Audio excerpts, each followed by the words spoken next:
So the goal today, bootstrapping, is sort of pull that back and turn this into a bit of a functional playback book.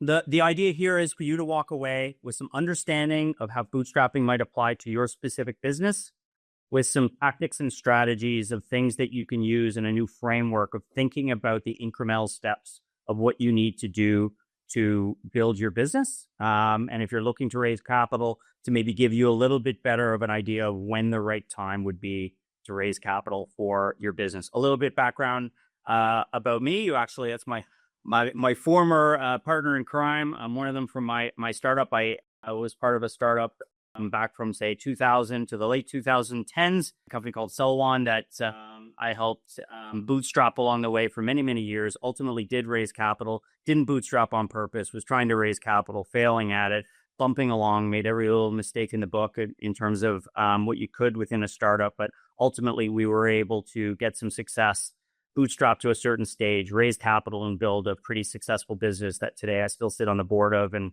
still cuts checks to our shareholders. One of them who's online here, former VP of Marketing, Michael Sachter. So part of that is sharing that experience. And then for the last 8 years, I've been here at Invest Ottawa. So I've been working directly with hundreds of founders, rolling out all of the programming, whether you've been in Ignition or Flex or been part of our Traction program, our Accelerator, Scale Up, and part of designing all of those. And through that, seeing patterns that reoccur with what founders are doing and some of the common mistakes they're making, the expectations of what the incremental steps are early on. And a big part of this presentation is to try and equip you with a little bit better of a playbook and a roadmap for you to go ahead and build your business. So in terms of our agenda, I'm going to start first with an idea on the bootstrap mindset.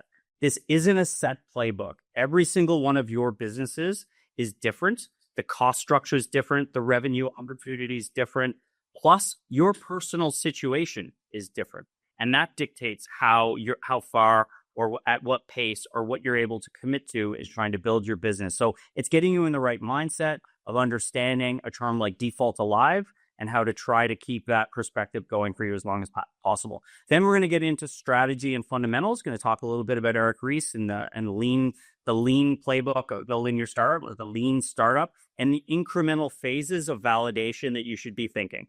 Don't stop go until you've gotten message market fit, problem solution fit, product market fit, go to market fit. I'm going to talk about all four of those and don't want you to worry about anything about going too fast until you've validated one. Don't pass go until you've accomplished certain things. And then we're going to get into some very specific tactics, like very real things, giving you examples of things that I've done and many of our founders have done that are creative ways to either create revenue or reduce cost in the short term that allows you to advance the business.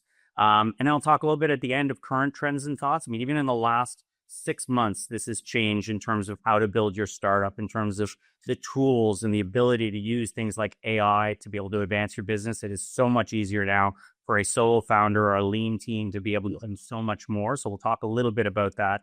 We'll get into some Q&A. And if we have some time, I have a little bit of a case study that give you an example of like what a SaaS company's, an ideal first year of a SaaS company from idea to traction would look like. So let's get it going. All right. So to start, bootstrap mindset. So, this is about applying to a big part of this is applying this, obviously, as I said, to your personal situation. Yeah, bootstrapping is building and growing your business, all right? Using your own resources instead of outside capital. So it's really trying to get you to think about, many startups keep thinking about the next 6 months, I'm going to do this and then I'm going to raise. Or the next 3 months, I'm going to do this, then I'm going to raise. And the next 9 months, I'm going to do is going to raise. And I want to get you in the perspective of building your business. And at some point, you may choose to raise, but you're not dictated by a certain timeline or putting yourself at the end of a runway or running out of cash.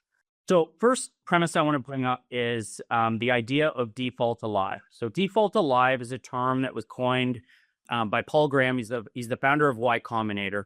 And his point was this: you're either default alive or you're default dead. And default alive means that if you continue at your current pace, your current plan in terms of revenue in and expenses out, and based on the cash that you have, can you survive indefinitely?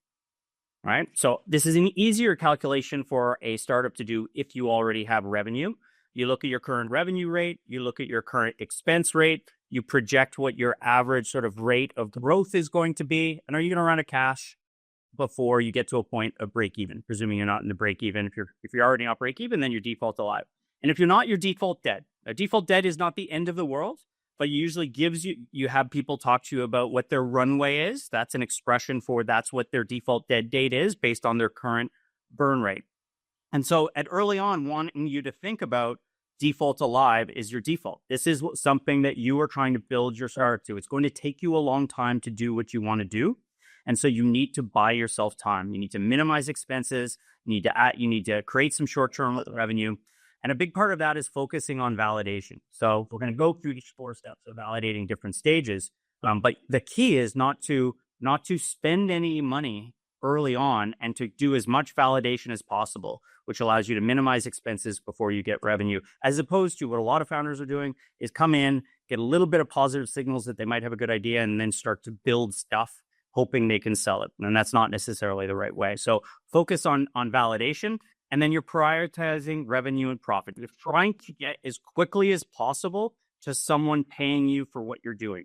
And that could be an MVP. That could even be service revenue masked as your product to validate that people are willing to pay. The quicker you move to that, the less money you spend wasting time on trying to build a business that perhaps there's going to be a reluctance for people to pay for your business. And then you're being really lean along the way. So it's a fundamental. You're really focused on only spending money on the things that help you achieve the stage of validation of what you're at, which I'll get into. All right. So this is the mindset. And again, for each of you, it's going to be a little bit different. And it comes down to thinking about your runway. All right. So a long runway is good. A short runway is bad. There's an example of a short runway, but there's 2 types of runway. All right. So there's a business runway. So this is the one you can look at your business and say, okay, I've got this much revenue, or I've got this much time until I get revenue. I've only got these minimal amount of expenses. I have this amount of cash. How much time do I have? It's not a really hard calculation. But the other part that a lot of founders struggle with and don't talk about is your personal runway. Okay, so what is your personal situation? How much time are you dedicating to this business right now? What's the opportunity cost if you're not working full time, or we're only working part time, or not working at all, totally dedicated to this? How long can you sustain this? Founders don't talk about this. Co-founders don't talk about this. I mean, Michael's on the call. He'll know a little bit of this story. With my co-founder and I, when we started the business, we did a really good job in the first year of working on the business's runway. Right. So we raised a certain amount of friends and family. Our first contract paid us a minimum of $10K per month. First service provider happened to have a cost of $10,000 per month. We had a little bit of extra cash. We bought us a lot of time. We could see over a year in terms of runway after that year 1. But what my co-founder and I hadn't talked about was our personal runways. Right. We had not paid ourselves in that first year. We thought we were being righteous going to investors and say, I'm not going to pay ourselves until we get to this stage, thinking that that would give them some comfort that, they're not going to take the money and start paying themselves. They're going to really focus on building the business. But it's incredibly distracting for us. And it's incredibly distracting for you as you go down a path and start looking at your credit card bills or unpaid bills or the lack of revenue in your personal financial situation. So you need to bring this forward. My co-founder and I should have been talking about this more, so that when we got to the point where he was at a point where he could no longer do it and had to go somewhere else, it wasn't as awkward as it was or difficult as it was in terms of managing that. And for me, I had done some side service contracts, taught Algonquin, packed some things together to keep some funding coming in, whereas he didn't, and it created a real challenge. The other part, as you're calculating this, is this is the runway you're looking to do, is it's going to take you 2 to 3 times longer. Right? It really does. If there's one thing you talk to a founder 2 or 3 years in who's got traction, who's got to the point of like revenue, and it looks like this thing might actually work, inevitably they all look back and go, man, I cannot believe how long. When I started in that first year, how naive I was, thinking 9 months in I would be here when really I wasn't there. Now, that doesn't mean you don't get some really positive signs within 9 months that encourage you to keep going. So that fills your tank. But inevitably it takes longer. So start to think about this range of what you can actually afford, both personally and from the business perspective. The other thing I want to touch on is investors. Sometimes when I do this presentation, people think I'm like anti-investor, and not at all. I raised capital for my business, and it helped us immeasurably in terms of grow the business, and the investors that came in helped us as well. I'm not anti-investment, I'm pre-investment. This is more a message of all the things you need to do before you go and talk to investors for a lot of reasons. First, it's more likely that you'll raise capital if you're much further along having Bootstrap, and you'll also be much better positioned, as I'll get into a little bit later, in terms of the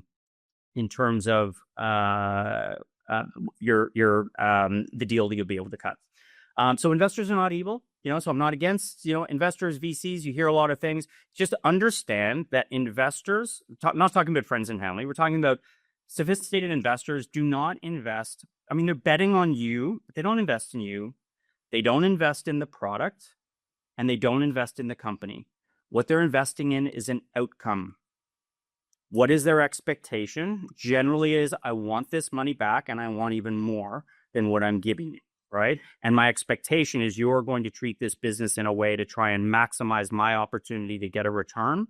And what's the timeline on this? And this is sometimes the disconnect that happens. And you just need to know that, 5 years in, even though you're running a nice business and you've taken on some investment, they're going to want to know, like, what now? Where are you going with this? This isn't a lifestyle business. I know you've built a nice business. I want my money back. And when are you going to get me the money back? And that's where the disconnect can happen, right? Angels, if you're going to angels, angels often want to be involved when they invest, especially early. Some angel groups sort of act like a pre and seed investors and sort of group their dollars together. But when angels really go early, usually it's something they see a founder, they like them, they're passionate about what they're doing. In an ideal scenario for the founder, they understand that space and can add value. They want to open up their network, they want to roll up their sleeves, and they want to help. So angel investors can really work, and you can continue to bootstrap while taking a little bit of angel. It's not a zero. It's not like you never take money. So there can be some strategic dollars that you come in or sweat equity that comes in from angels as well to help move the needle. VCs are about hitting home runs. So if you're going to, their expectation is that you are going to take this as jet fuel and you're going to try and hit the moon.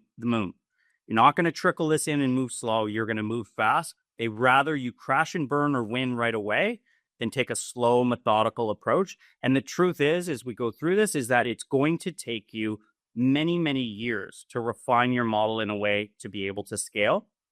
And so taking money too early when you're not ready to scale, it's like putting jet fuel in the wrong truck. It's going to explode. And you will see instances where VC money has crushed a company because they thought they were ready to scale and they weren't. And as a result, the business plan of spending all that money put them into a bit of a death spiral. I talked about bootstrapping. This doesn't apply to, it's difficult to bootstrap for certain industries. So if you're building an all optical switch and reporting, replacing electrons with photons, or you're into diagnostic, gene therapy, or you're converting carbon in a smokestack into, eliminating carbon, like these are deeper tech things that often require dollars. So some of these principles will still apply. There's a little bit of a different skew for a heavier R&D project. Often you're affiliating yourself with an R&D center or a university that you're able to do that work and do that work out of as another way of bootstrapping. But I recognize that's a little bit different. Some of these you can't just bootstrap completely if it's versus a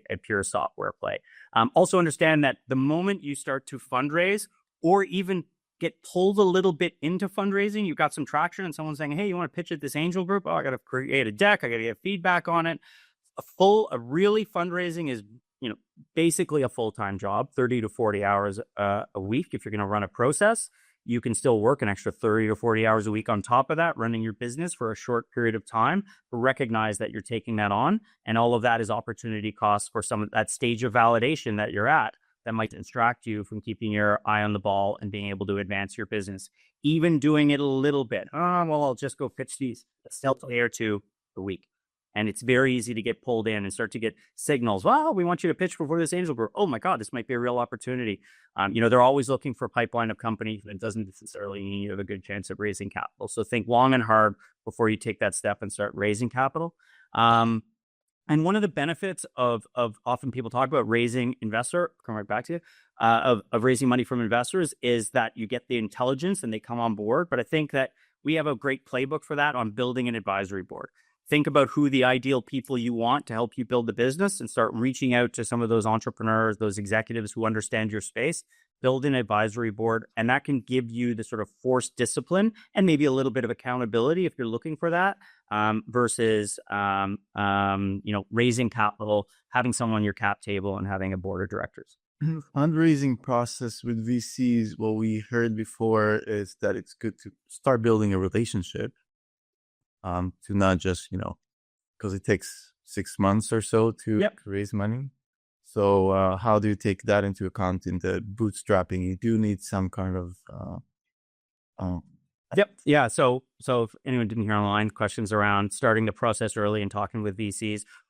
When I go to the stages of validation, I'll talk about maybe where you should start thinking about the timeline for starting to raise capital, and having a conversation with a VC that understands your space and will also give you feedback on your business and strategy early on, and showing up with that premise to just have a conversation, know the space, can be valuable to you to get that feedback.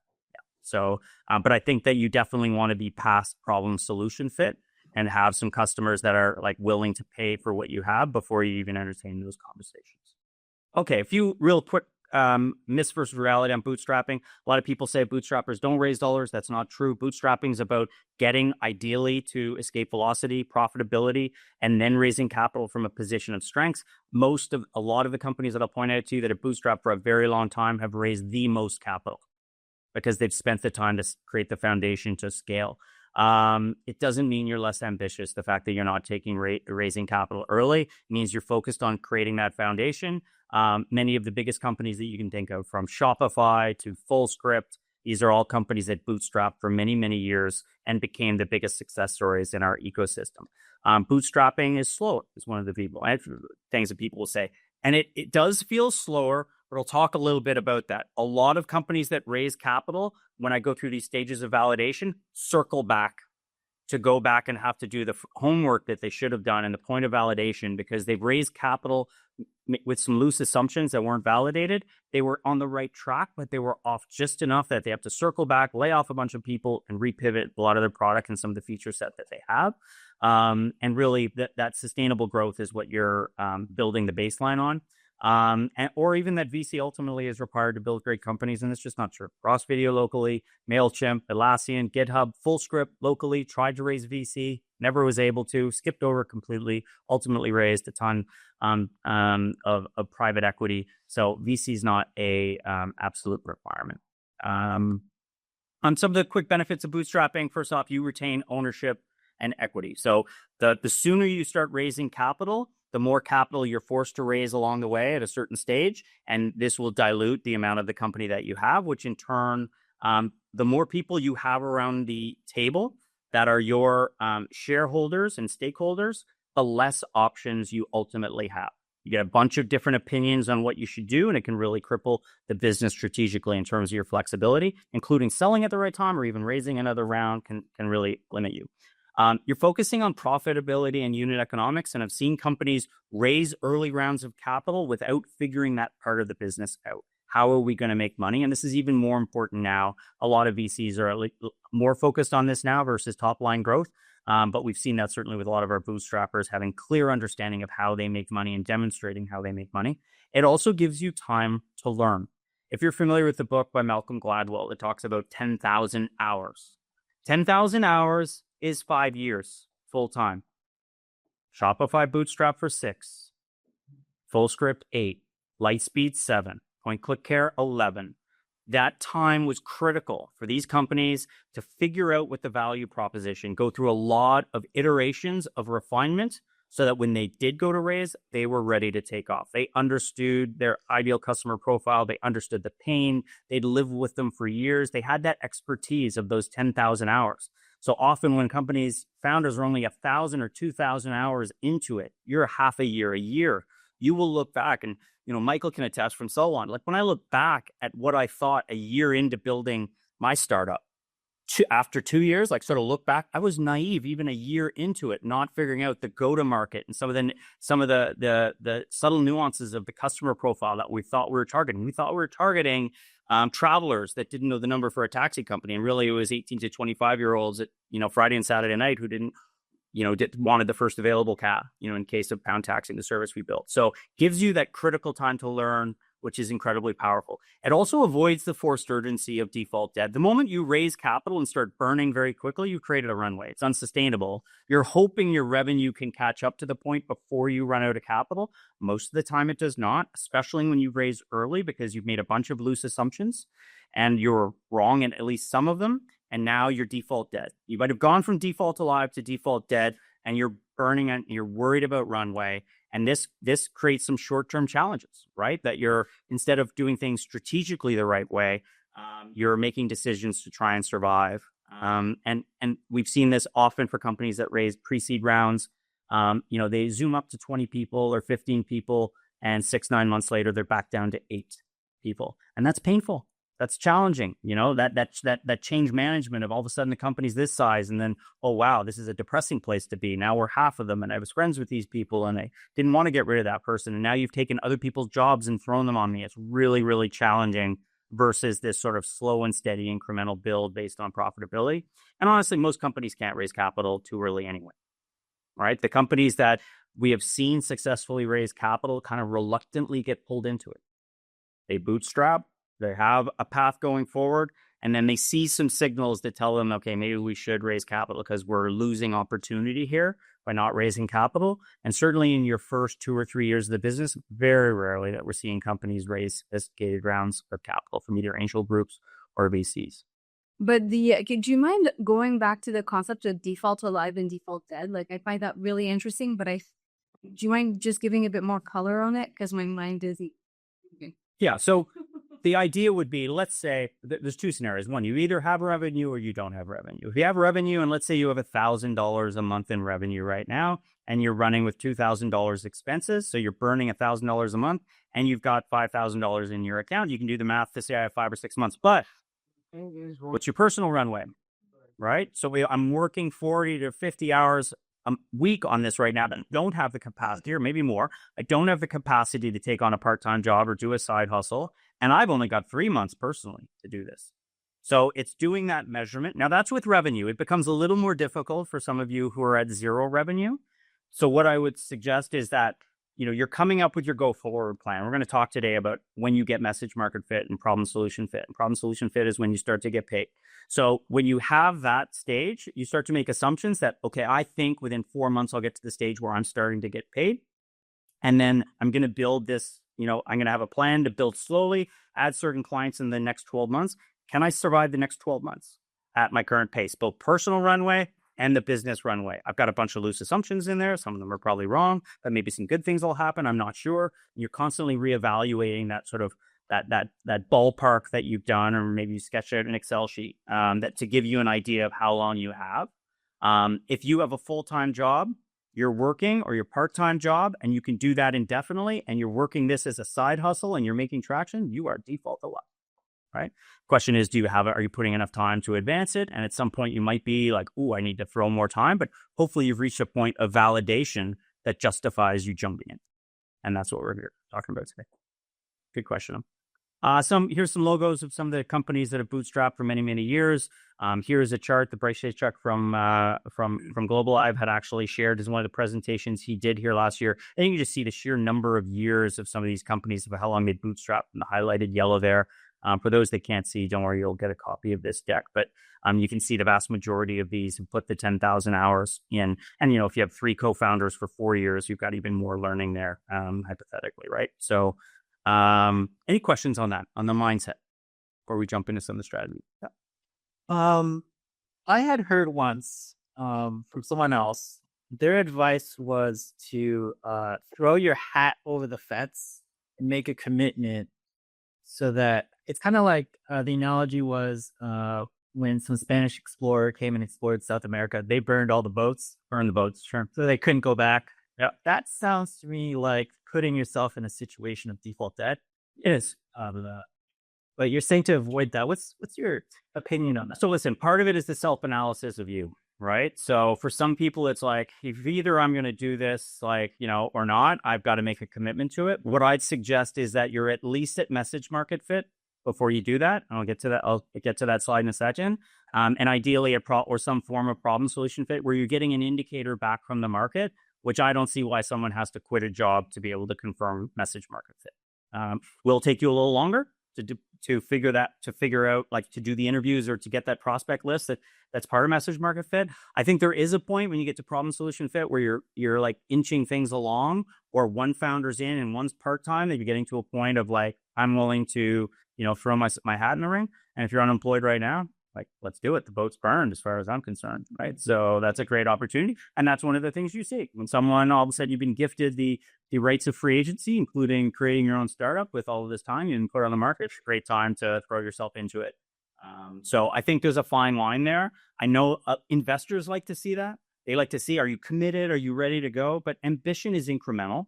And the ambition and this confidence comes with hearing feedback from the market that people want you to solve the problem that you've identified. And ideally, they want your product, whether you built it or not.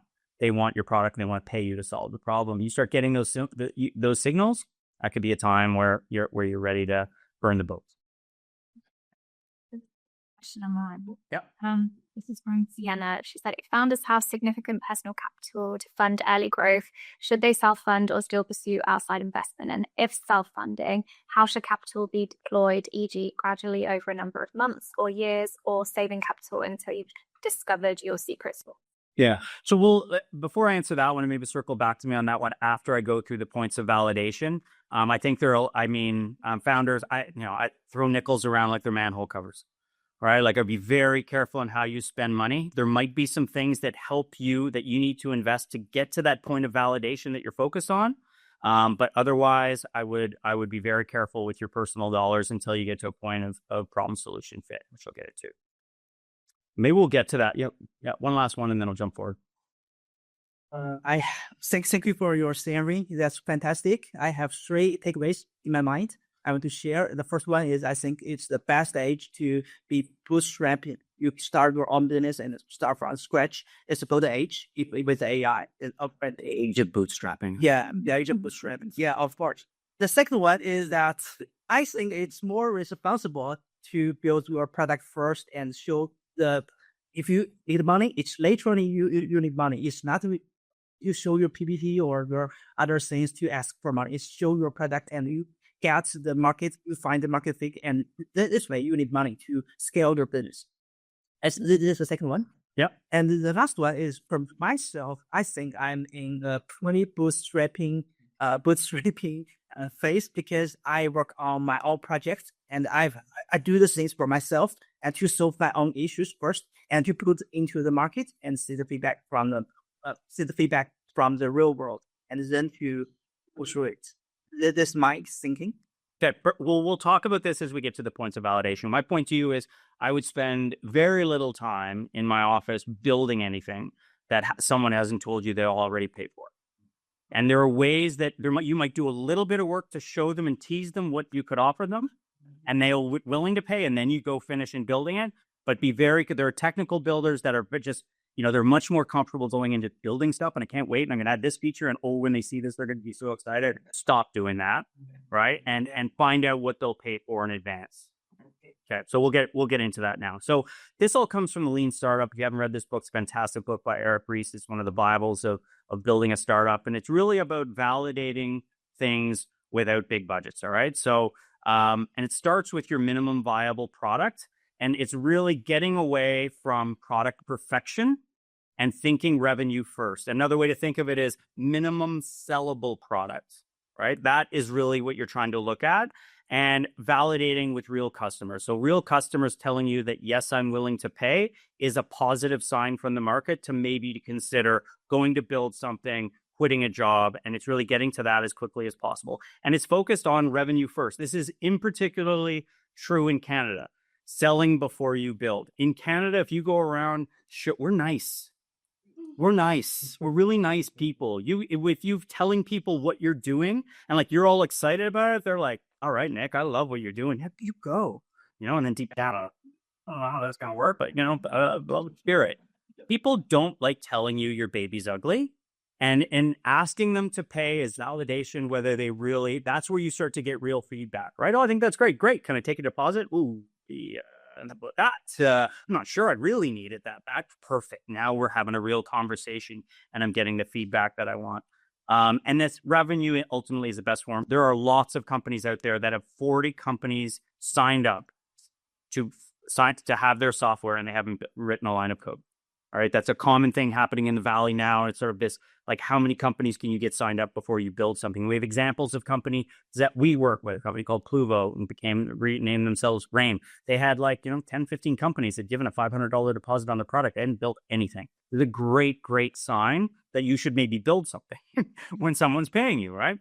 And then it's low cost strategies. And this is the whole idea. Like, even if your time is worth money. So even though you could be building this in your basement, and you could with Cursor and Lovable and all these tools out there right now, should you be doing that? Should you be wasting time on an interface that you're hoping someone's going to like in a month or two when you present it to them? Or should you hack something together using Canva that's free to be able to say, would you pay for this? And just showing them the hypothetical workflow of how it would work. And also thinking manually. We have a lot of our companies that forget about this, set this whole process. You set up a web form. Someone fills in the web form. They think they're interacting with software. They press a thing. You get an email and go, oh shit, I got a live one here. You send them an email back that acts like it's an automated solution, but really it's just you, and you're running around in the background putting it together. Perfect. Will they pay for that? As long as you know you can automate that process later, don't bother worrying about scaling a process in the background until you're so busy you need someone to automate the process.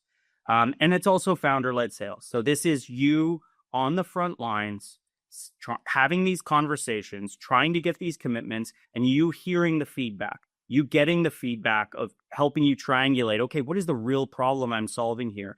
And doing proper customer discovery and doing the proper message market fit helps to give you the feedback very early on. And we have lots of companies that have gotten relatively far into tens of thousands a month in revenue that have been slightly off in the problem that they're solving.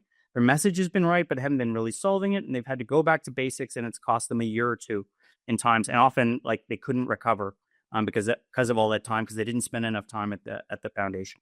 Okay, so now we're going to talk about the 4 stages of Sorry, so I can see this in a B2B setting. In a B2C setting, would you also recommend taking deposits, or is there should I be looking for that, or is it more in the sense of are people actually using it? Are there other metrics that are kind of maybe? We'll talk about that. I think there are circumstances where someone's just signing up. Right. And someone sign up with a small deposit, that's better, right? So it's all giving you a level of comfort. Some people sign up, that's a question. I'll get into that in some of the tactics of ones that are a little bit more credible. So first stage that you should be focused on is message market fit. Okay? Message market fit is when that you can speak to a prospective client, ideal customer profile, and they quickly understand the problem you're solving and want to take the next step. Doesn't mean they want to buy it. Doesn't mean that you've demonstrated even how it works. You validated the problem. I talked to a dentist and I say, hey, do you ever notice that sometimes when you go to start dealing with the client after the dental hygienist has been there, there's been a disconnect, and then you're talking to your dental hygienist and they're trying to do 2 things at once. You ever have that problem? Yeah, I do. Oh yeah, we're building software to fix that problem. Really? Yeah.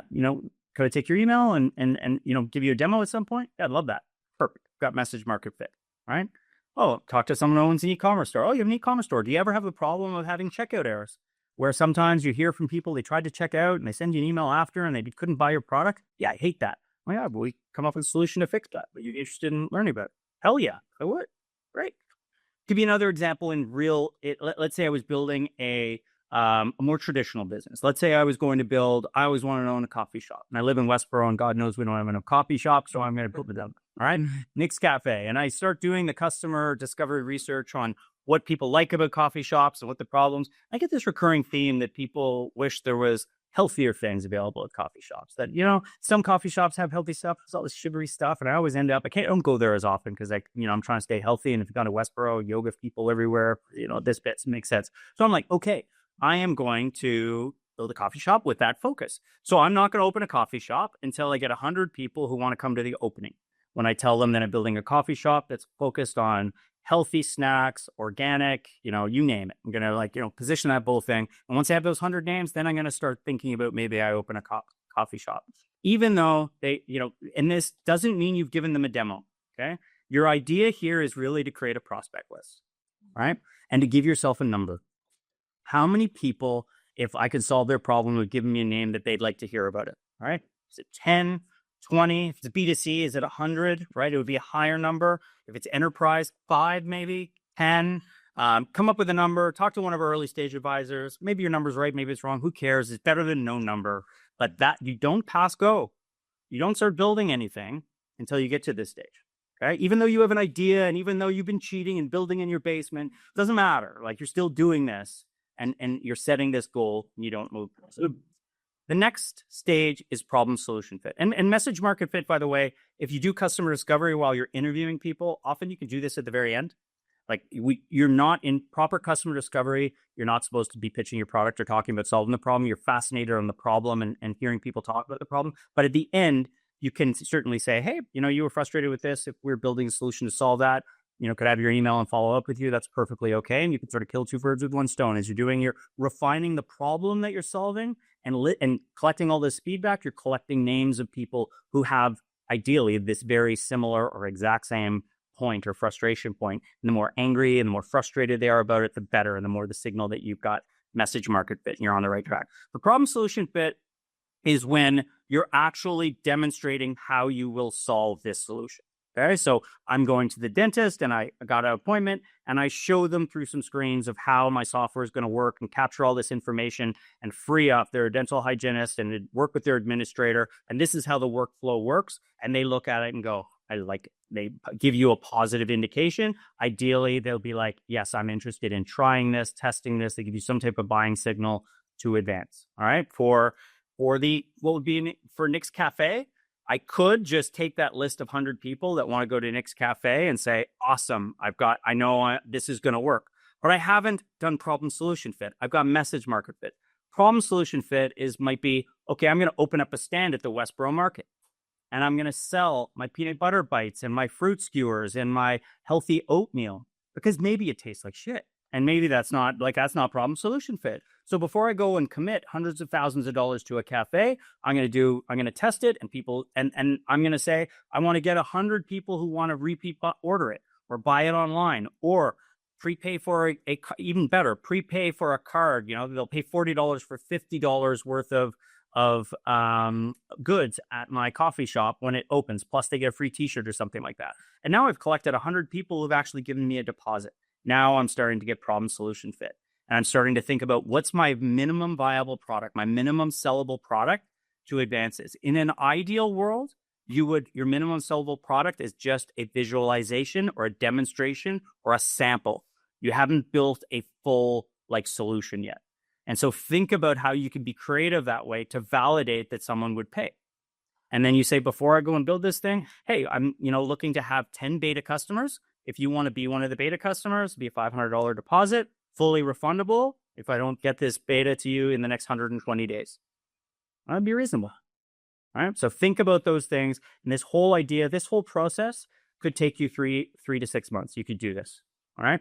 Sometimes take a little longer, depends on how much and how easy it is to access the people you want to have conversations. There's ways to do that. We have a lot of customer discovery workshops that give ideas on how to go out and have these conversations and accelerate. But you start to realize, I need to have a lot of conversations in order to advance things. In order to get 40 people to sign up in advance, I might have to have 120 conversations. This gets you out in the market, and this is where your time is best spent, right? Then we move to product market fit. And this is a term that's thrown out the most. People talk about product market fit. It's a sexy term. I think it's relatively misunderstood. A lot of people think when they have problem solution fit, they have product market fit. Okay. So the fact that my, peanut butter bites and fruit skewers were really good does not mean that my cafe is going to work. The fact that I demonstrated through some slides with the dentist that this was going to work for them doesn't mean when this software gets plugged into their software, it's going to work.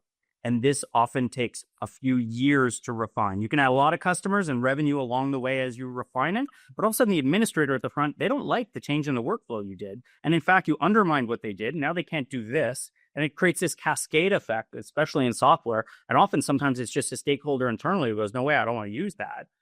This is like creating extra work for me, or I just don't like new stuff, right? And so there's all sorts of friction that happens once your product gets ingested into a client. And this is the part that it takes a lot of our clients many years to figure out, and also refines their ideal customer profile.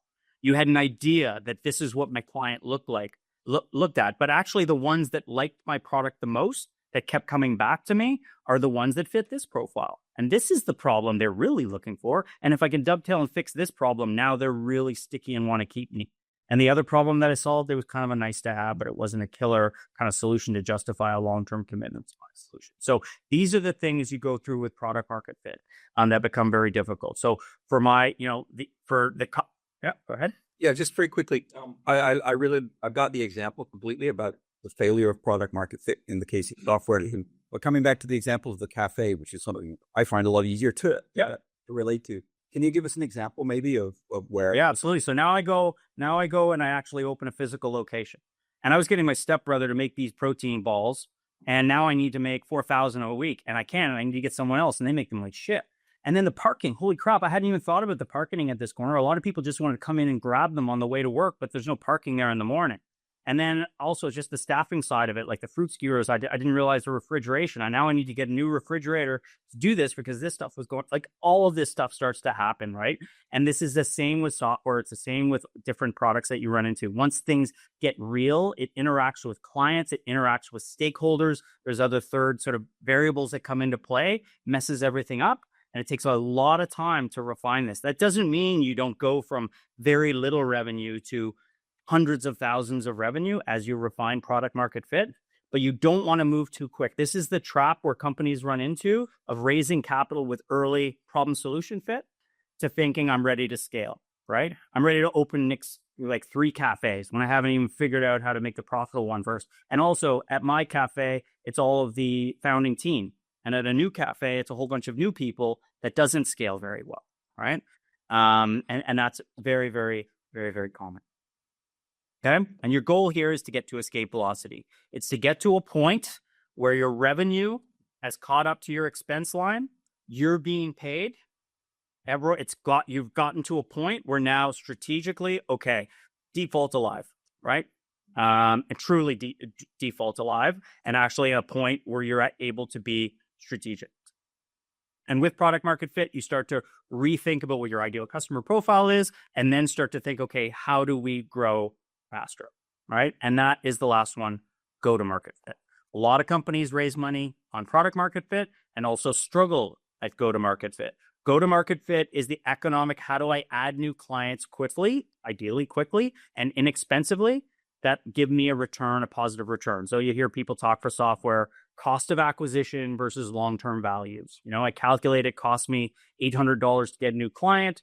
And I make 4,000 off them in the first 12 months or in the first 18 months. That's a good ratio. That's a good looking business that you have. Often what happens is companies are able to add through a specific channel. They've got one channel that's working, but they haven't figured out how to scale. They can't just throw more money at it and start to advertise or doing these other things. And often in those early years, as you get to product market fit, you might be 3-4 years to get to product market fit. You're now at $1 million in revenue. The way that you've got clients is through your gritty founder-led sales and sort of, connections within your network. And that's not a scalable solution. You're now hiring BDR salespeople and you're trying to do marketing to bring in new leads. And it's difficult and it's expensive, especially if the type of clients that you have are out there that are really inundated with others pitching them, or they're not actively looking to solve the problem. They're unaware of the problem that they have that you would solve. It's hard to get their attention. All right. And so this is one we see with a lot of companies. They raise seed, they raise Series A to scale, and they go through a bit of a plateau. They're still adding revenue, but they haven't been able to become a hyperscaler in terms of go-to-market fit. And that would be the example of, Nick's Cafe 2, 3, 4 becomes much more challenging now to be able to create a playbook of training people to do the Nick's Cafe experience, to do all the great things that I and my people were doing in our cool little tribe of 4 or 5 people where we found some magic at one location. You see that often enough with restaurants, but this is really more about creating scalable, platform issues as well. Okay. Any questions on this one? I know this is kind of a complicated one, but it's a very important one to sort of figure out where you are and make the commitment that I don't want to advance. I'm not going to start doing things until I validate one. And this is where founders, you start to get positive indications of maybe message market fit. So I'm right away to solution, or you've got some great indications of problem solution fit that people are willing to buy it. Now I'm going to scale growth and you haven't really ingested. The other problem that happens with problem solution fit is that a lot of software companies that are SaaS, They do a 1-year commitment, which is great, right? So I do a 1-year contract that you're committed for the next 12 months. That's an awesome sign of problem solution fit. They're so committed to it. They've committed to the 1 year of software, but they don't renew for 12 months. So you don't have an indication that you actually don't have product market fit until they go to renew. Because often, anybody here have a subscription or something there that you're thinking about like getting rid of, but you haven't? Like we're all like that, right? Like all of us have something we're paying for now that company doesn't know that I actually don't want it. I just haven't gotten to the point of they make it difficult sometimes to cancel, or I'm just freaking lazy that I haven't done it. This happens with businesses too. You've got a cool little nice piece of software. Often some new CEO, CFO come in and do a bit of an audit and go like, we have 4 pieces of software that no one's using right now. Right. And that company has been led to believe that it's still being used. So there are techniques of things like net promoter score. There's something called the Sean Ellis test, where you survey your clients and say, if our product disappeared tomorrow on a scale of 1 to 5, how disappointed would you be? And you want people to say, I would be really disappointed. You're premising to say, don't worry, I'm not threatening. This is just to see how much you like it. But this is a common one that we get founders to do who have problem solution fit and are trying to get to product market fit. So along the way, you're asking your clients, you're getting their feedback. Better yet, you have a tool that you can see whether they're interacting with it in a way that shows product market fit. So when Slack is used, they want to see that you're using, 20 messages, you're doing at least 20 messages a week. Otherwise, they don't have product market fit with you. They've figured out that metric. So you might come up with a metric that sits within your tool that gives you the feedback in an automated way to know whether it's working with a client or not. And that gives you the opportunity to re-engage a client where you don't have product market fit. Yep.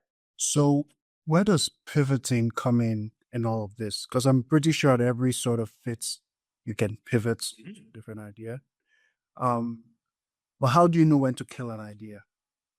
So you've pivoted 3-4 times, and maybe you've hit a roadblock where even if I could build this, even if I know the solution, let's say to use the cafe example, even if I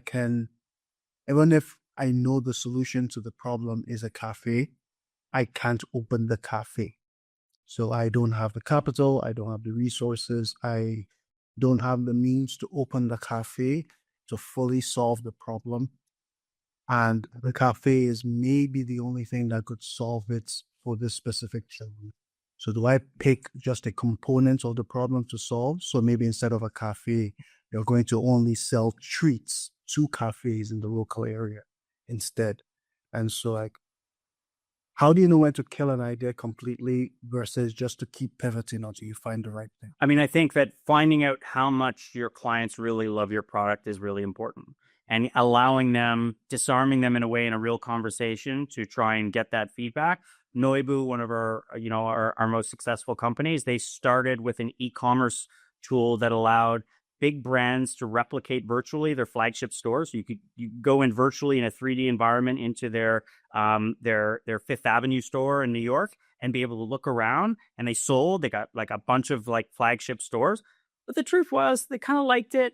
These were some early adopters. They thought it was cool, but they had this conversation with some of their clients that they had built good relationships who were very nice to them, who liked these enthusiastic kids that had built this business, and they kind of wanted to cheer them on because the premise of what they were doing was interesting, so it was worth a test. But they were like, if our product went away tomorrow, would it be that bad? And I'm like, it wouldn't be the end of the world. And then they knew it, so they killed it. And they went back and said, okay, what is the problem along the way that we've heard that really frustrates these people? And it was checkout errors. And they said, let's go and let's have 10, 20 interviews with people. And they did a bunch of interviews to confirm, yes, every time someone talked about checkout errors, they started to raise their voice and get angry and scream at the clouds. And they said, we're onto something. So if we could fix your checkout errors, this would be interesting. If you could fix my checkout errors, I will kiss you. And I will, they were hearing these messages and they said, okay, back to work. That's like the best pivot we've seen. So they took some of the learnings they had along the way. They had a problem of they were solving the wrong problem, but along the way they did a pivot. Other pivots, which aren't really pivots, are subtle. You think you're solving this problem, but it's actually slightly different, right? It's not this problem. It's one that's connected to it. And you're figuring that out along the way, and you don't have to kill the whole thing, but you've adjusted at problem solution fit. You thought you had it, but in that year or two of getting to product market fit, you've adjusted it. And so I think it's that feedback along the way of how ambivalent or indifferent they are to having your product, that's a sign. And that's something founders, ideally, almost afraid to ask. And so I don't want to know if you really don't like my product that much, because I'm just not ready for that today. It's been a long day, but you have to do it. Okay, some bootstrapping tactics, and some of these I've touched on here. Any question? What was the previous question? Yeah, did I answer that one? It was the if founders have significant personal capital to fund early growth, should they self-fund or still pursue outside investment? Yeah, so I mean, I think that first off, I wouldn't use the funding until you're at least a problem solution fit. You're feeling some level of and the difference between using your own personal funding versus an investor comes down to how much personal you have and what you're willing to, pull out in cash and light on fire. And that if it's gone, it's okay. It was worth it. We're worth a shot. We have lots of our founders who've used their own personal finances to fund their company and become successful, and some have burned through the dollars. The other question would be, would the investor add value? So at what point can I bring an investor who brings even more capital or smart money to the table that actually helps me advance the business? I would say more times than not, the capital that you get early stage is it's not adding that much incremental value. So certainly if it was between angel groups, I bet the angel would be a great example. If you had an angel, if you're an e-commerce solution, and some former Shopify person who worked in e-commerce was really excited about what you're doing and wanted to put some money in, and then you put some of your money with their money, that might be like an ideal kind of scenario where they've added value. I think you did answer mostly, but you might want to elaborate. I'd love to hear how you would validate a B2C product. Enough, I can see companies are doing something similar, but I think I could do better. Awesome. Let's get to that right now with bootstrapping tactics in terms of some of the different MVPs that we have here, and to give some examples of that. So ways to create a minimum sellable product or to combine / message market fit or problem solution fit. So first one we talked about is just create an email list, right? This is an easy one. What are the emails from interviews? These would typically be in one-to-one, but sometimes you might be able to get people to opt in. You could go on a Facebook message board and say, hey, anybody suffering this issue? If you are, DM me your email and I'll put you on our wait list, right? Those are examples of things. You can go on a Reddit board, you could do, ads, whatever you want to do, but email list, often if you're doing customer discovery with the types of clients you ultimately might want to sell to, kind of like me talking to people in Westboro about Nick's Cafe, I might as well connect their emails if they say this is a problem, right? So this is the easy table stakes one. A bit better one is a landing page MVP. Okay, so the landing page MVP raises the notch a little bit. When you're talking to me and I personally, pitch you on giving me your email, sometimes you'll give me an email just because you don't want to be rude, right? And you're a little bit more compelled to do it. And maybe I'll do it. Or also I've been able to articulate it in a way that was compelling, that made you convince you to do it, but that's not scalable. I'm not going to be going out scaling, especially in B2C. I'm going to be talking to these people one-to-one, evangelizing it. B2 enterprise, that might make sense. So a landing page MVP is when you're trying to convince someone to give you their email or contact information from landing on a page, so they don't interact with you. What you're demonstrating is two things. First off, that people are interested in you solving this problem for them. Second, you've shown go-to-market.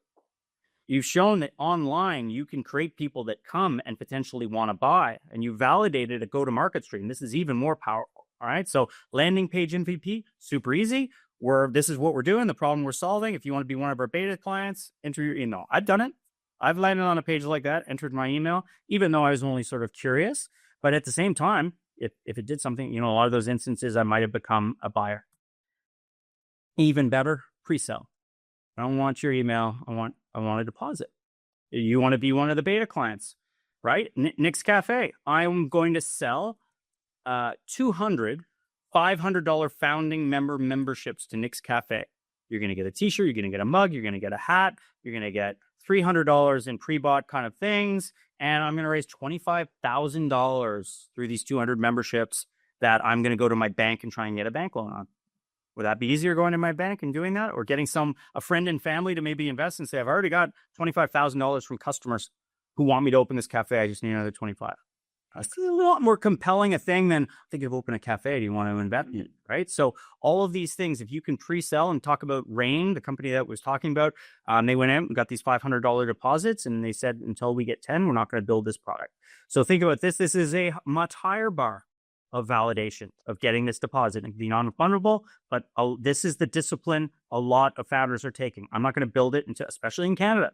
Really nice. We might give our email. We might just be curious. We might just want to learn more about it. We might just want to kick the tires. Not necessarily that I'm going to buy it just because I gave you my email, where if I gave you my credit card, okay, now this is really something they're interested in solving. And I know that the demand for this is at a high, I've hit a higher bar than simply a little bit of contact information. The Kickstarter campaigns are common for B2C, mostly for B2C. Kickstarter campaigns this is basically a site where until we raise like X number of dollars, we're not going to produce this good. So you go on and you make a commitment to say $200 or $100 or $50 or $500, whatever it might be.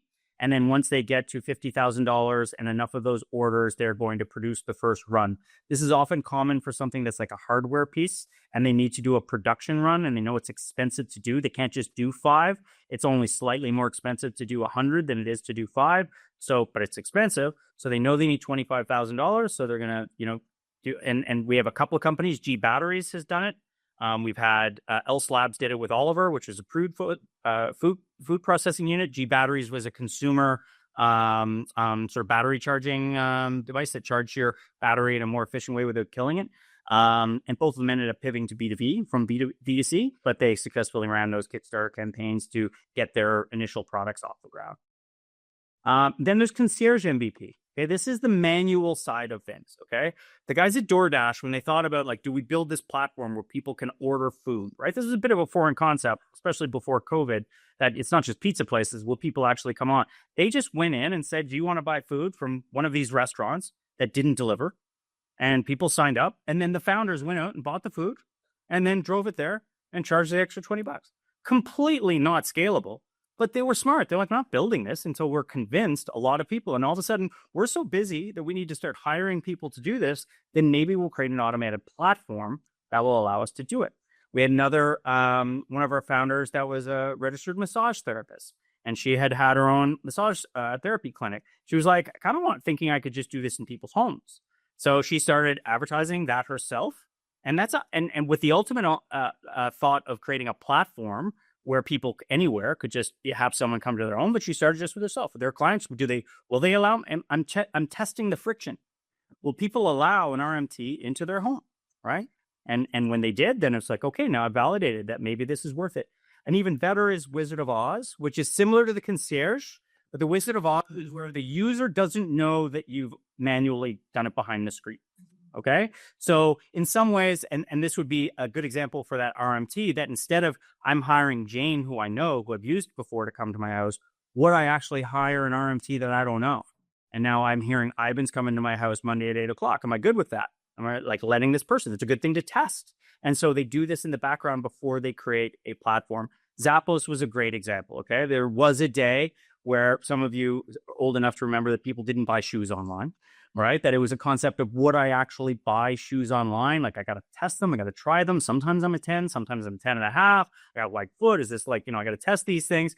So instead of building anything, he went out, took pictures of popular shoes, posted them on a website, said, you want to buy these? When they said yes, he went to the store, bought the shoes and sent them. And it was completely not scalable. He's like, before I build this, I'm going to see whether people are willing to pay. This is the lean startup. Are people willing to pay? What can you do to test whether people are willing to pay? To be able to, before you go and build a product, to be able to demonstrate it's worth building, that I do need a scalable solution because there's enough people here where I can't do it manually myself. You can't always do it manually yourself, but certainly there are many instances where you can fake it and make it look like through a simple web form that you've got software, but actually it's just a web form that turns into an email and then you run around and do all the magic. Okay, so some other principles, ways to access cash. So first off, is an easy one. Keep your day job, get a day job, have some type of service revenue that comes in that buys you time. All right.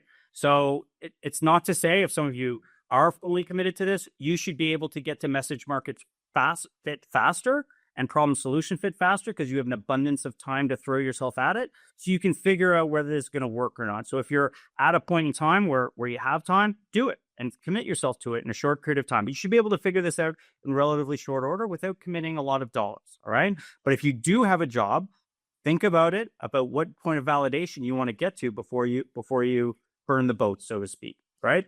And sometimes, for me, I left our company, but I was running a web company, and I was like, I'll keep doing side contracts for you for 6 months because I wanted to keep some of that service revenue. So I did that part-time for 6 months as a way to sort of buy myself time and increase my personal runway. There can also be service revenue. So some of you are solving a problem for a specific type of client. Can you solve this problem in sort of a custom service-oriented way yourself and then automate it later? We've had many of our companies that were custom service shops, like Wicket was a web design firm that worked with a lot of membership associations, and they saw the same problem over and over, and slowly but surely started to build a platform that solved the problem. NAC, a local company that was a service company. Well, they had a company called Revenue Pulse that customized Marketo, which is a sophisticated marketing tool. They had a service company to do that for companies, and then they built a product to solve the common problems that they were seeing. They're getting the same problems over and over, and they built a product. So if you can get paid by your clients for service work, whether it's to solve essentially the same problem you ultimately want your product to solve, awesome. That's a great way to be on the front lines, manually doing the work before deciding and giving you time to build a product and using that revenue to build a product. You can do customer funded. I talked about that where, hey, it's $500 a month and it's, an annual contract, all 100% payable in advance. So that's $6,000 in advance. I got 12 clients signed up.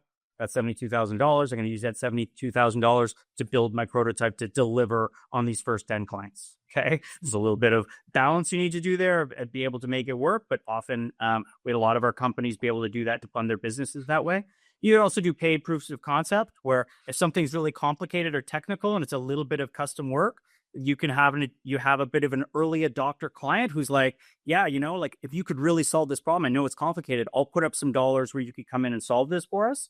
And, that turns into a bit of a custom piece of software. You could ask them to keep the rights, right? In exchange for long-term waiving of all the SaaS fees for the next 10 years or, whatever. And they just paid from the short term for it. And that's sort of like, if you have the right type of client who's an early adopter, they might look at that and go, that'd be awesome. I'd be the one, who brought this product in and got it for free and evangelized it. So often you can find a champion that way. There are grants you can get to help match some of the dollars that might be required to build. Usually you do need a paying customer. So problem solution fit, getting someone paying in advance is a way to often trigger grants.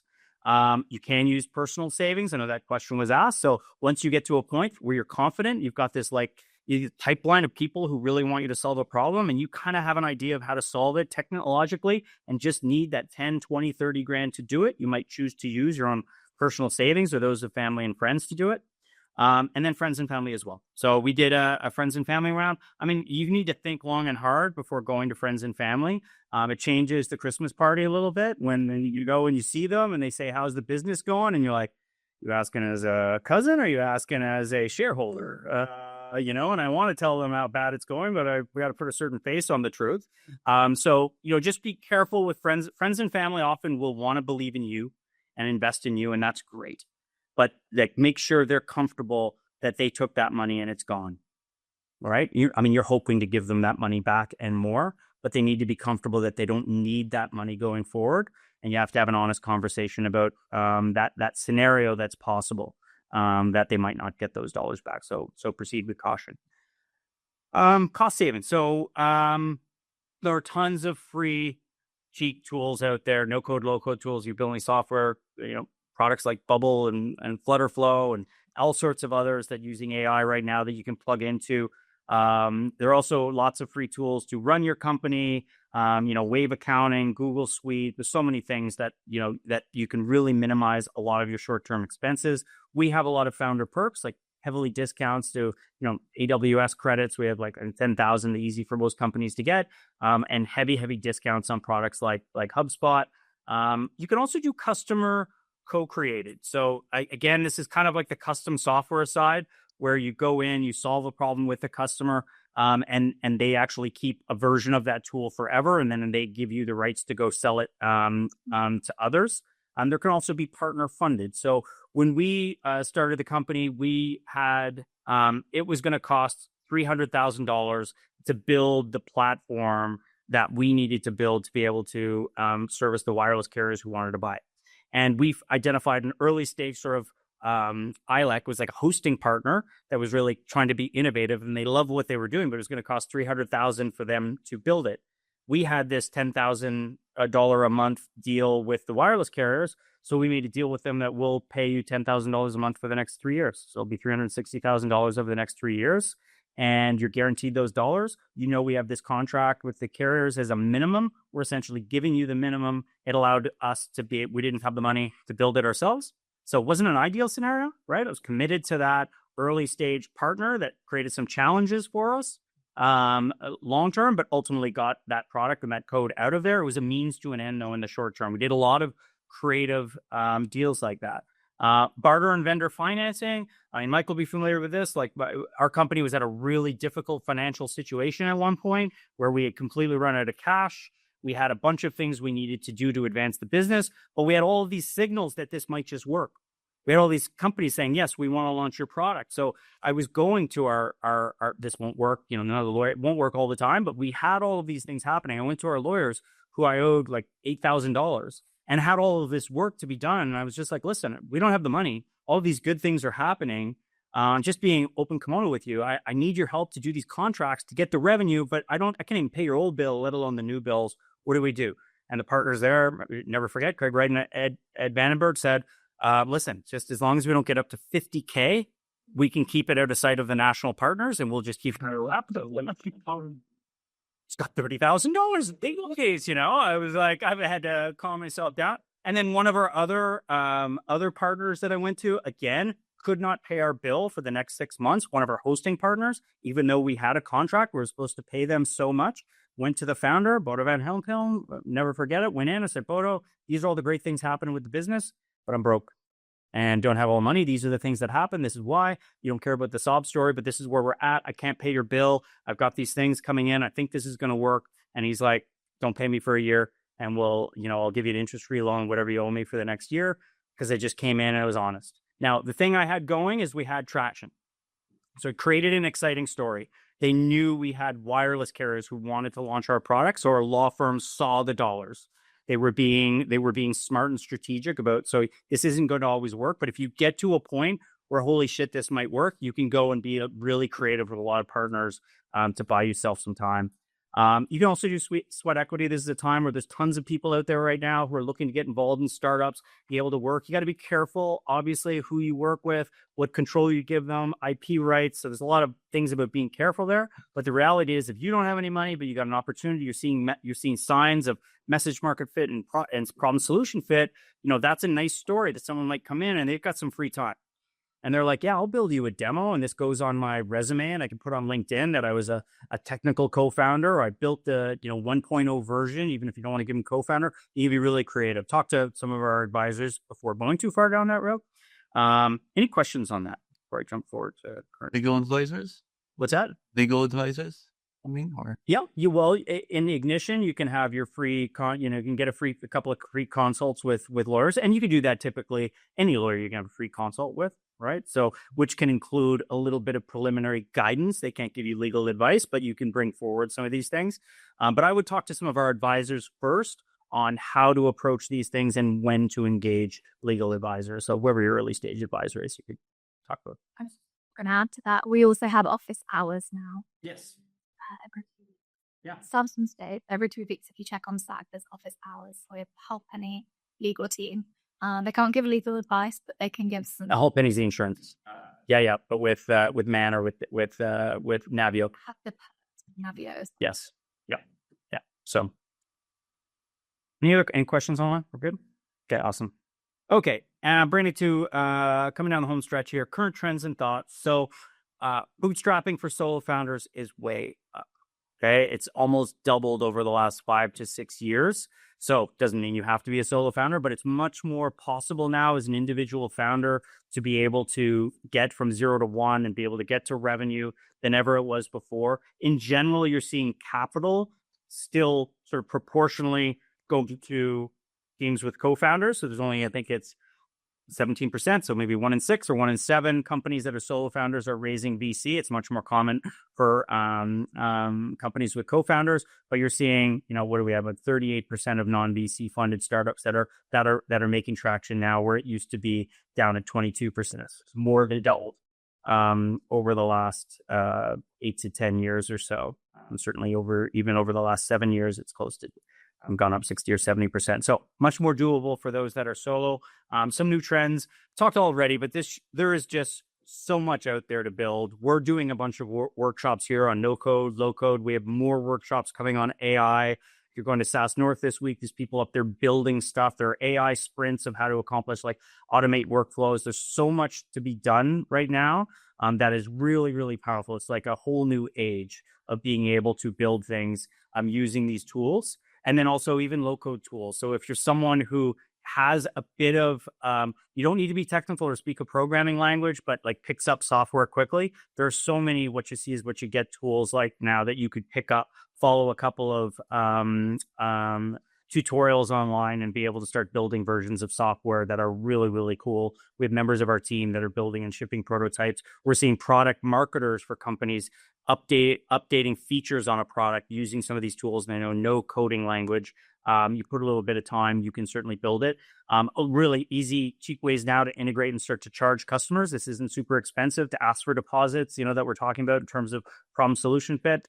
AI for content. One of the things that you need to do, you need to build a bit of a brand. You need to build some thought leadership for yourself on LinkedIn. If you're not a great writer, that doesn't matter anymore. Like, it's not an excuse. You can use AI to be, to be able to produce content in all of these different domains. You can also use AI to help fill your skills gap, right? This was the biggest problem with solo founders is, like, even my startup was like 2 non-technical co-founders, right? And both of us were sort of sales marketing folks that didn't we both were sort of good at the same things. We never had that technical co-founder, which put us at a big disadvantage of trying to build our business.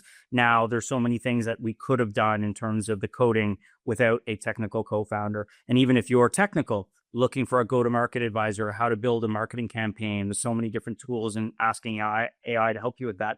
Building thought leadership online. So, skills gap. That's what I was just talking about, using AI, but tons of podcasts out there on how to do go-to-market campaigns and how to build it yourself from scratch.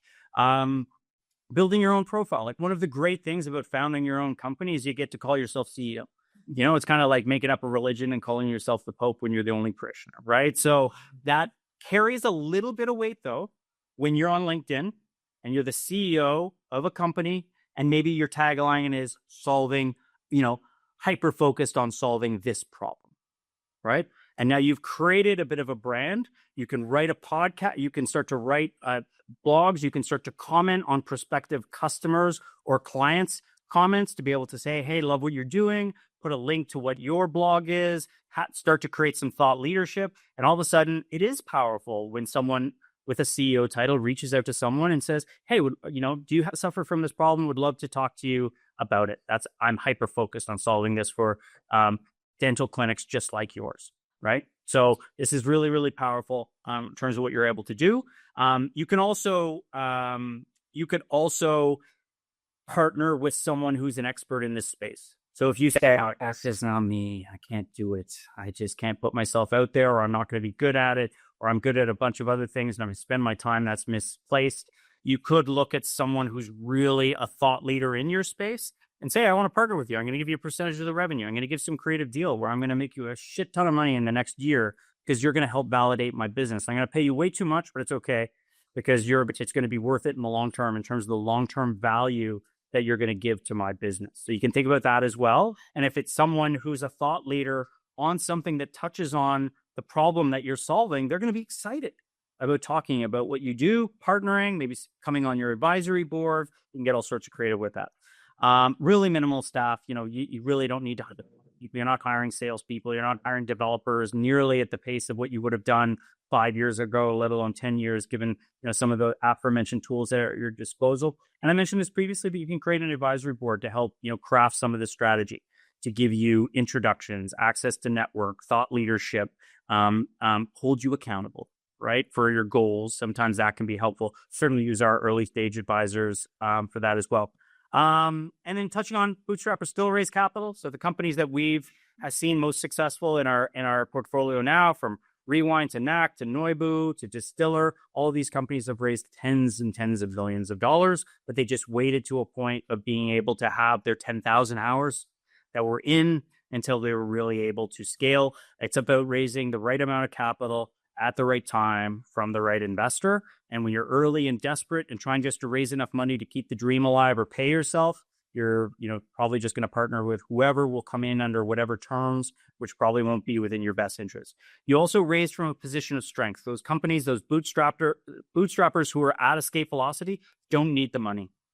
If proprietary terms or if predatory terms come in, or something that you don't like about the deal come in, you can walk away. And often you're creating a bidding war once you're out there of companies that are, bidding, or investors that are bidding to give you the best valuation and the best terms.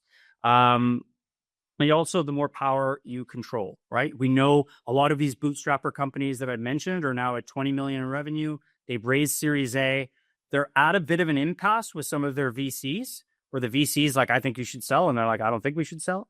But guess what? The VC doesn't have the power, because they bootstrapped to 5 million and only raised a certain amount, and they still control the board. They still control who's CEO. If you raise a pre-seed, a seed, and a Series A round, I guarantee you don't control who the CEO is anymore. You don't control the future of the company. You need the buy-in of your board to be able to, to be able to agree with you. Otherwise, they'll make a decision of whether you still work there or not. And we've seen that happen enough times. More control, larger the secondary. Okay, so a secondary, for those that don't know, is once you get to a Series A or beyond, a secondary is when the founder actually sells some of their shares as part of that round to de-risk their investment. Maybe you went 3 years making 50 grand, and then in the last couple of years you made 150 or 120, but it's still not that great. And you have a spouse who's sort of looking at you saying, we've invested a lot in this, what's going on? And you're in it for the VC who says, you're in it for the long haul. We want to see you get to 100 million. As a bootstrapper, all the companies that I've mentioned have 7-figure secondaries. So these companies, these founders become multimillionaires, stay as a CEO, control their board, and still go for it. They still want to go and try and build $100 million company, but they paid their mortgage off. They've sort of taken care of their kids' education. It doesn't always mean you're getting 7 figures, but you're able to, if you're a bootstrapper at 5 million in revenue and you have a clean cap table and want to raise a Series A, you're going to get a much better secondary than someone who's done 2 rounds of financing and is angels and pre-seed investors on the cap table and might give you maybe they'll throw you a couple $100,000 or something like that, which is great, which was more typical, say 8 to 10 years ago. But bootstrappers who get to that stage are able to de-risk considerably more. And it's really about signs to raise capital or the opportunity cost. It's when you start to realize on the go-to-market that if this salesperson's paying themselves back this much within 18 months, they're getting 3 to 4 times the revenue back. And if we have 5 of these folks that were equally effective, we would grow that much quicker. And by not having that one and just counting on, just having being sort of break even, we're limiting the company, or on a marketing campaign, or even a feature, right? We have a bunch of companies saying, if you came to us and did this, we would pay you more. But you don't have the capacity within your team to do it. Raising capital would give you the infrastructure to be able to capitalize on that opportunity. That's when the bootstrappers raise, is when they see that opportunity to go into hypergrowth, and they've created a platform of really stable product market fit. So in summary, plan for default alive. Think about what your default alive is for both your company and factoring in your personal runway as well. Don't pass go. Message market fit, problem solution fit, product market fit, go-to-market fit. Obviously, most of you are probably at message market fit or problem solution fit, somewhere in there. And some of you who think you're at message fit, I challenge you. Are you really? Right? Do you really have the numbers to be able to validate? Can you go back there and say, okay, let's refine this and get a few more people to agree before we take the extra step? Be very creative in terms of your minimum sellable product. Don't care about perfect. Manual in the background. Hack it together. Figure out a way to get someone to agree to pay you. identify some legit sources of cash and getting paid as quickly as possible. Only focus on dollars that are trying to get you that next step of validation. Will it get you there? Do you need the t-shirts, the swag, the other things? Do you need to go to that conference? All of those things. Some extra resources for you. We do workshops here every quarter on customer discovery, lean canvas, and also on low-code, no-code tools. These are all sort of our muscles that you'll get that will refine some aspects of message market fit and building MVPs that are powerful. We're also doing a lot of AI workshops. Some great books that I have here on lean startup, art of start, Company of One by Paul Jarvis. Those are great books if you want to lean into. If you want to be really creative, what's really powerful is say, upload to a ChatGPT chat to say, this is like something you have some context on your business that you upload and say, I want you to apply the principles of Eric Ries, the lean startup to my business and write me a business plan for it. Show me what is message market fit using ask ChatGPT, give it your business and say, what's message market fit? What's a reasonable number? It's amazing. Okay. All of the things I'm talking about, you should be using ChatGPT and asking it to actually define and fill in the gaps and give you ideas of how to achieve these things. Upload the presentation that I have and say, apply this presentation to, and then upload your deck, say, merge the two together, apply these together. ChatGPT is incredibly powerful. And if you don't have the paid version, get it. That's the best money you can spend right now to get ChatGPT 5. If you're using, Perplexity or something else and a paid version, that could be worth it as well. But at a minimum, if you do not have a paid subscription to ChatGPT or the equivalent, you are building a startup with one hand. And on that, Q&A. Any questions? I have a question on pricing. We saw a product that worked really, really well, and we were able to set it through consultation. And then we turned that product into AI because we were clear that there was a need. But the pricing for AI is very, very different from live humans working on something. What do you mean the pricing is different? As in people want to pay a very cheap price for an AI solution compared to a human doing it live. Okay. Or at least that's what we've noticed. Mm-hmm. And we've worked with ChatGPT on the pricing and stuff. Do you ever recommend asking the client, what would you pay for that? Or do you just play with different price points and see?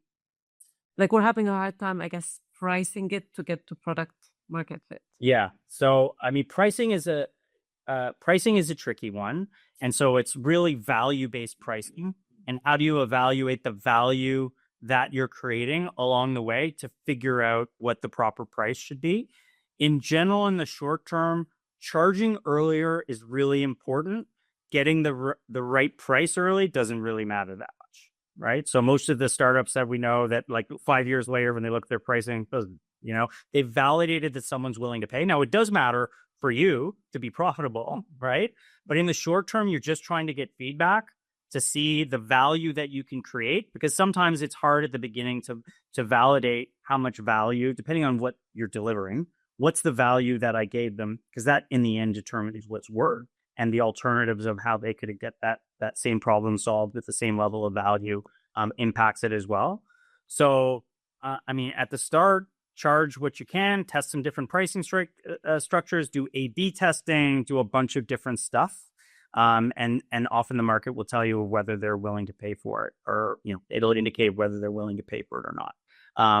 If someone's got a very specific challenge that's unique to them, you could ask what budget is and you're coming up with a custom solution that helps you productize. That's okay too, right?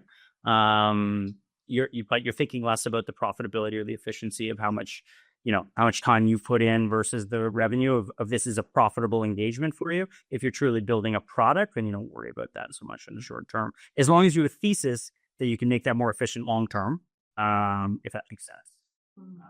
But I'm not sure, like we go through this with our own market insights program. So there are all sorts of market research reports out there.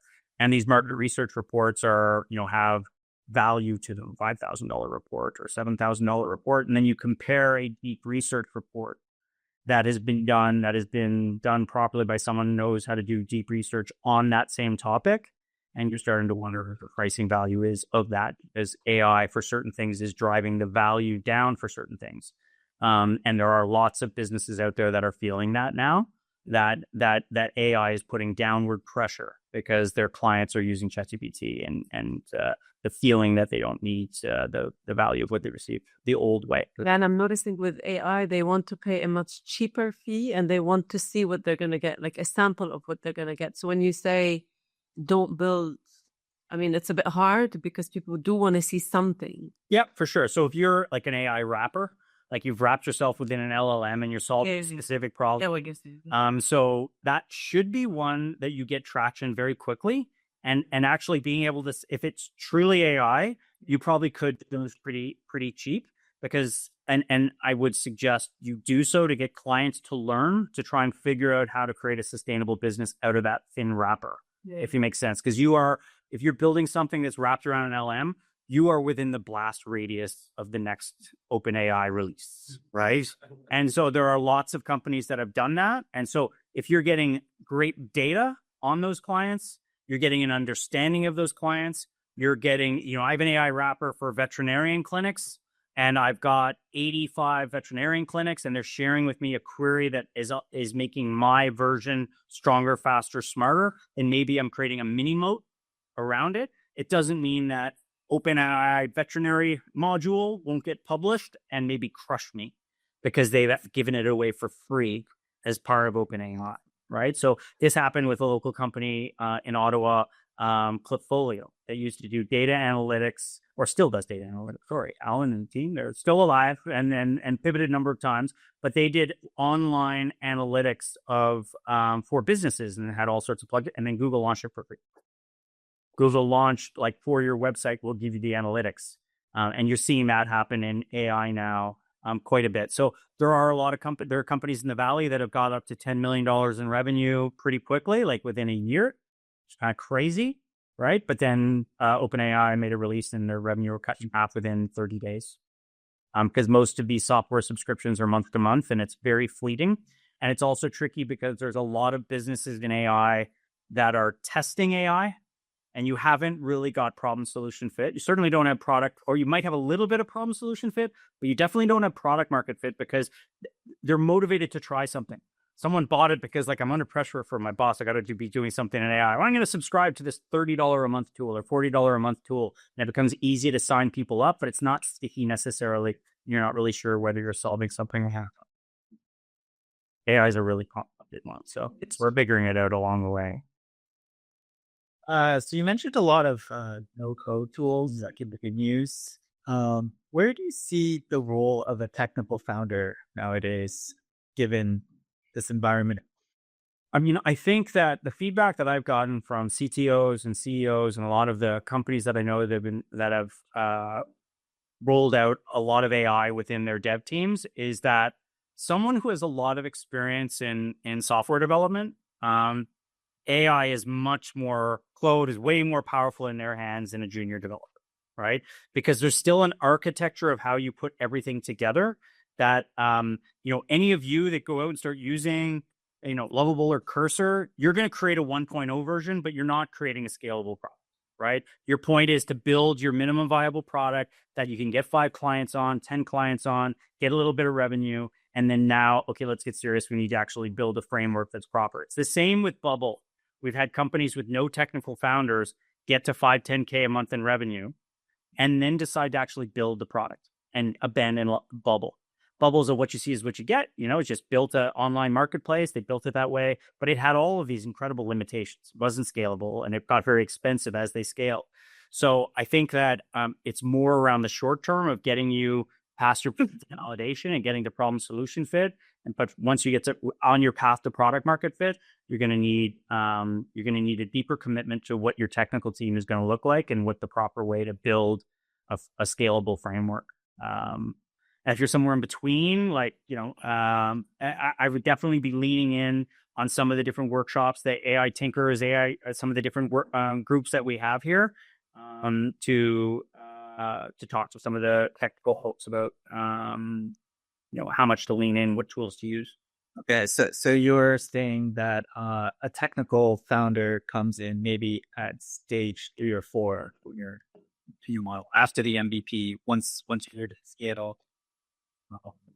Although, I mean, a technical co-founder is capable of doing message market fit and problem solution fit themselves. They're not using their technical skills, Right. but they might be starting to think about, they might be a little ahead. Someone who has a technical co-founder is going to be a little bit ahead of the company that I mentioned that used Bubble, or the founder that uses personal mobile and has all these errors and spends a lot of time building it and learning the tool. Like, it's not easy. You can do it, but it takes a lot of sweat equity versus maybe having a technical founder who uses these tools and whips something up in an afternoon. Right. So that's the big difference. Yeah, I kind of want to give some color on that, because the tools are amazing, but not because you have the tools that what you're going to produce is something good. There's so many ways to make mistakes when you have little technical experience. So, like, for myself, having a developer work with me was game changing. Yeah. Even though they're learning, because AI is changing so quickly, but they're able to learn and apply that learning a lot faster than I would, and a lot less easily. And also, anytime your tool starts to talk to a database, your code, that gets more complicated to you. So you built certain like code that does certain things on the front end and spits stuff out, but once you're adding multiple clients to it and interacting with data, things can go wrong pretty quick. Yeah, I just wanted to. So I'm building e-commerce brands, and I found a little bit challenging that we have a store, we have a product that is good, but still it's kind of challenging to drive the traffic. So I want to ask you, what would be like your 3 things to do when you're starting this e-commerce? What's the product? What are the products? Is a hair accessories. Okay. Right. So, I mean, you've used Shopify or BigCommerce or whatever to build your platform, which has been easy enough, and you have the product. So now you're just testing, problem solution fit, right? So you're going to be testing some different ways using organic or paid ads to see, whether you can do so efficiently. The organic side of like doing blogs and videos and thought leadership on different looks of your hair, Instagram, social, all of those things would be things that I'd be testing. You're really testing go to market at this stage. All right. Hi, Nick. I just had a quick sort of question about, the modern day SaaS startups. So like we already talked about, being in the radius of it, if you were building a wrapper or something like that, what would be a one piece of advice for modern day SaaS startups, in terms of the urgency to establish a market? And then actually, being able to launch and land somewhere. Because again, I could be using X tool, which will change tremendously come week or something like that. What would be your one piece of advice for, the modern day startups, especially SaaS startups? And on the same note, looking at, bootstrapping the next 2-3 years down the line. Again, because the market is changing so dynamically, I could be building, let's say, a wrapper that, a lot of companies did, right? Like they did Excel sheets with, and now Claude does it for you. So the companies are practically complete now. So what would be your one piece of advice for such, SaaS startups? So are you building vertical SaaS, like something within a particular vertical? What I'm building right now, we're in the early sort of test phase, but we're building a mobile application, which works in the domain of, food tech and food sector. We work around, solving food problems and helping people sort of manage their grocery bills and things like that. I don't have a direct wrapper for any AI, but we do tend to, we want to build our own models that can sort of train on user data and then churn things out. Yeah, so I would get very hyper focused on the problem you're solving. Mm-hmm. Okay, so that you define that very clearly, and that might mean you get niche-y quick. And so sometimes the better way is to go small and then expand from there. And if you're too wide at the beginning, it makes it very difficult. So I would get very clear on the problem you're solving for a specific type of client or a specific type of customer profile. And just try and solve that in a very micro way that may not look like a big market. So you become the expert on solving that problem for that market. And then ideally, the way to land and expand within that vertical. And the reason I asked what vertical is, like, if you're tackling a specific vertical, a specific type of client, a specific type of domain, I think that is in some ways, easier play to build a moat around than if you're building a AI wrapper that's a transcription tool for people to be able to, create great summaries of things that are more wide and sort of a more horizontal play that any business could use. That is you're playing in the deep end. And that is where you're definitely in the blast radius of AI. Whereas if you can think about where you become a dominant expert in a very tight vertical and understand a client sector really well, their problems, you build relationships, you get proprietary data, you have these clients, you get a brand that's recognized as an expert in that specific area, then you're in a much better spot to sustain yourself 2 to 3 years from now. I think I got the go ahead to say something now. So my question is, what would you recommend or prioritize in terms of marketing when trying to find product market fit and build something scalable? Because I know you said you're wanting to figure out if you can get at escape velocity. Like, what kinds of metrics would you be following? Like, would you be following like CAC and LTV? Are there kind of creative ways that you've seen founders try and do that? Because I hear like a lot of these examples of people when they're doing it really early on, like kind of the Zappos example. But once you figure out that a market is there, how do you take advantage of it, and what should you be putting your money into when you aren't really using a lot of money? Sure. Thanks, Ian. Good to see you. Thanks for tuning in. So first up, you mentioned how to get to product market fit. So just to be clear, product market fit, we're not worried about sales and marketing as much right now. We want enough new clients to come on board to be able to help us define product market fit. And we're constantly revectoring the type of clients that we're focused on, because we're learning along the way of whose problem we solve better, like the micro profile, like small clinics versus large clinics, and starting to get even tighter and sort of niche-y. So that's the first thing. And to get to product market fit, I think that's a bigger priority, Sienna, is to say, how am I going to know whether I am consistently solving the problem for these clients? How am I going to measure that? How am I going to see and how they interact with the product? How am I going to survey them? How am I going to get feedback from them to know that the customers that I have freaking love it? Or what do I need to do to move the ball to make my product even better until they love it, right? That's the real magical point of that 5 years of bootstrapping that you saw those companies go through. Like Toby was selling, he got companies he got people right away, like coming on board to do his e-commerce solution, but he went through many, many years to create a truly scalable solution where someone could just go land and launch their own e-commerce product, where it was actually something like I could just go. It's a true product-led growth. I didn't need another human to jump on and onboard me and fix the errors. It took a long time. And it took a long time to figure out the type of client and what all the features had to be in there and what all the back end had to do.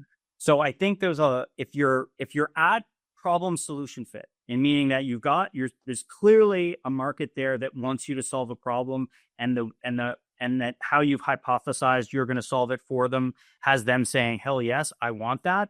That's awesome. Then you're digging in and working with those clients, taking on new clients, but not trying to grow that fast. You're focused on really fixing the product in a way that you feel really confident that you can solve the problem and for whom. So you've further identified it.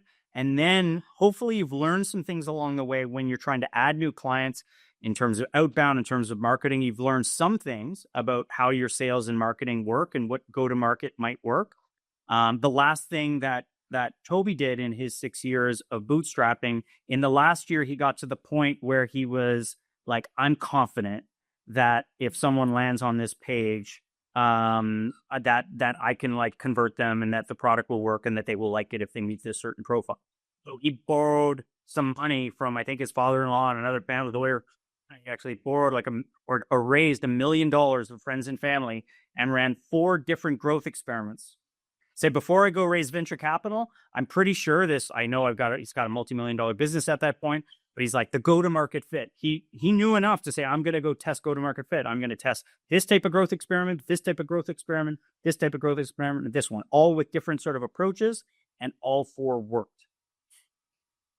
And then he went down to Bessemer, the best VC in North America, and raised a whack because he could demonstrate he had product market fit. And then he said, oh, by the way, I just did these 4 growth experiments. This is my LTV to CAC, and his numbers were crazy. And they're like, how much money do you want? Right. So that was the discipline that he showed. He already had signs that these go-to-market growth experiments might work. He'd done micro tests, but he tried to do it at a bigger scale. It's like, I'm going to spend $250,000 on this. Because sometimes, like with our company, and Michael knows this, some of our paid ads that we would do for like app downloads and things like that, you could get so many a month really cheap. But then as you tried to scale it, the more money you spent, the more expensive it became. And you had this law of diminishing returns. And then we're like, okay, that doesn't make sense. So we scale it back. So we had very affordable growth, but only at a certain rate. And that wasn't a rate that was super exciting long term. It was exciting in the short term, but wasn't as exciting in the long term. So, but that's all about refining go-to-market fit. Sienna, so hopefully that's helpful. Maybe back in the room. Anybody else or in the room? Yep. I'm wondering if you know of any good events or spaces to find and meet non-technical founders, maybe vet them for partnering.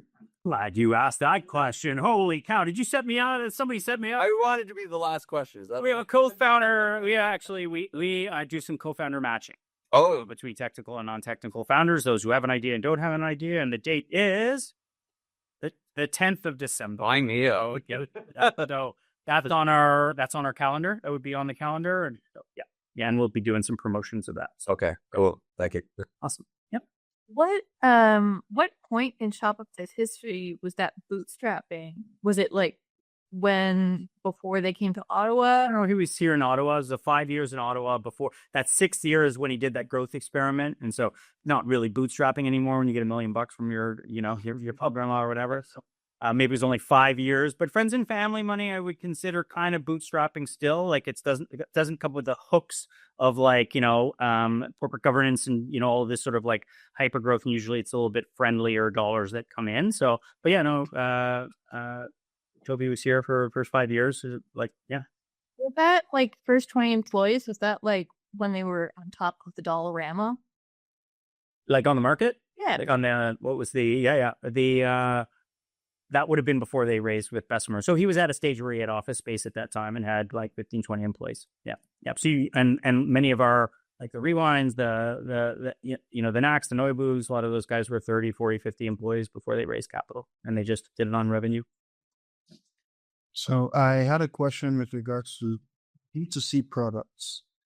If you look at something like Facebook, for example, they bootstrapped, but it's like they weren't charging users to come onto the platform to use. So if you had a product, not social media, but if you had a product that it was more of it doesn't really make sense for it to be charging, more like a freemium. Yep. Instead, You're going to make it back later because you have so many eyeballs, you'll be able to monetize an advertising model. Exactly. Which Facebook didn't know what they were going to do with that model at the time, and they were not bootstrapped. They were, they Eduardo or whatever put a bunch of money when they were still at Harvard to be able to help build and code, and they raised money, a lot of money, very early revenue. So they're the opposite of bootstrapping. That's blitz scaling, where the Valley, you will see companies that see a huge amount of money thrown into a company to try and own a market to move super fast to be first. And you saw that with it does work at times, like AI models, like the amount of money that's gone into these AI models before that went into OpenAI before they started to charge is massive amount of money. Now they're supposed to be open source and free forever, but that's a whole other story. Yep.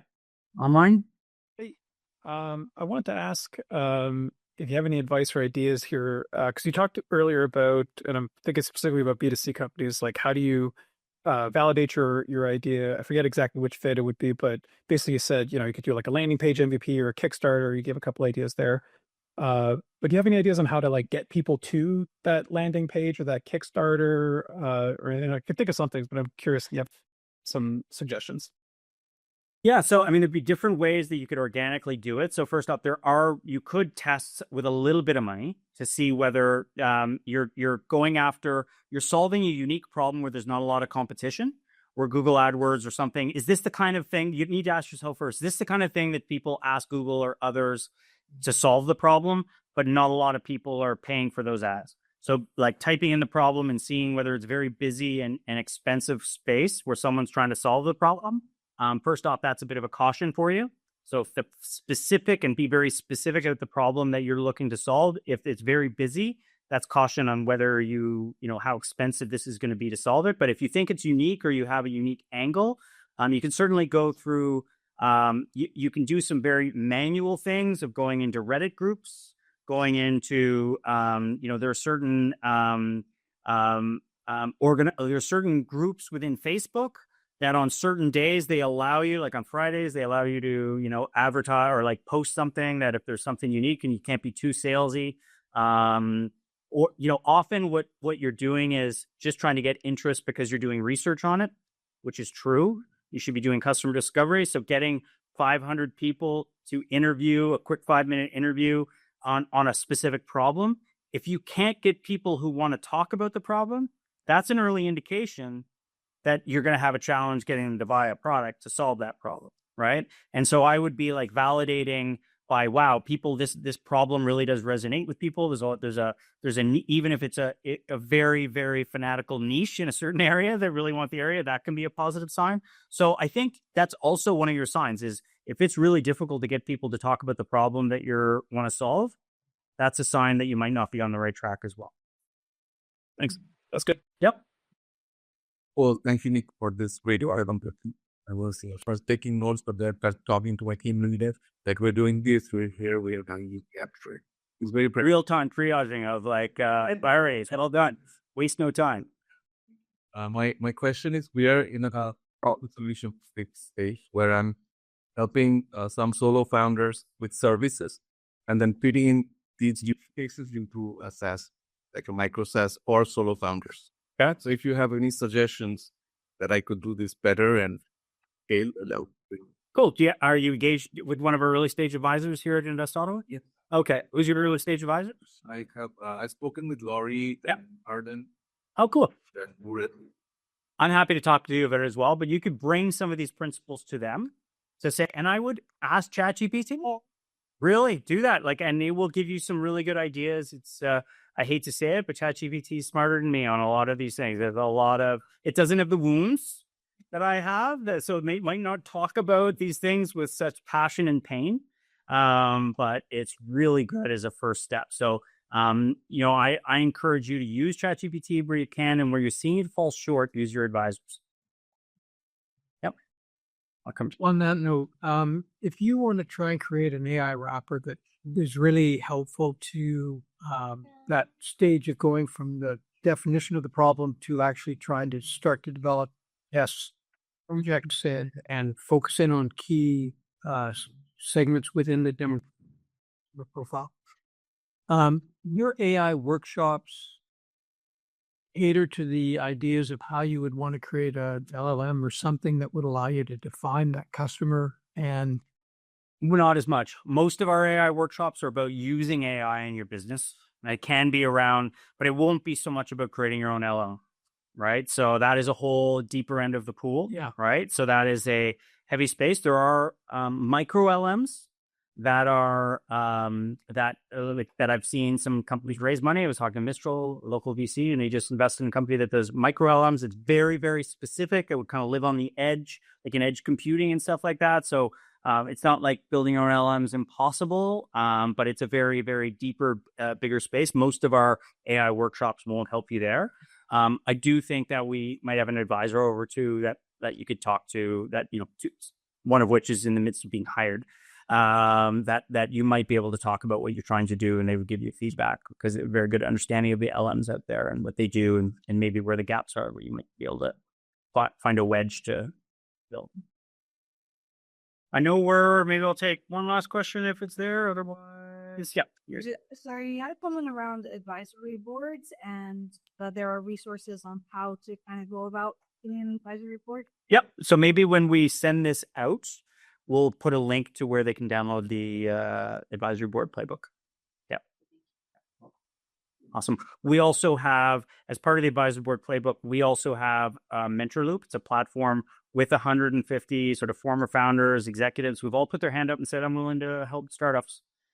So you can go in there, do searches based on what your industry is, the problem you're trying to solve, and trying to identify some people that have some unique experience that might be able to solve you. And they've already said that, people find you founders interesting. You're fascinating people, No, people listen, this is how I got sucked into this place. I started volunteering here, and then they brought me in as advisor. And then it's so much fun talking to these people who are like changing their life, the trajectory of their life to solve a problem and trying to build something. It's a privilege. And on that, we will close out for the day. Thank you to everybody.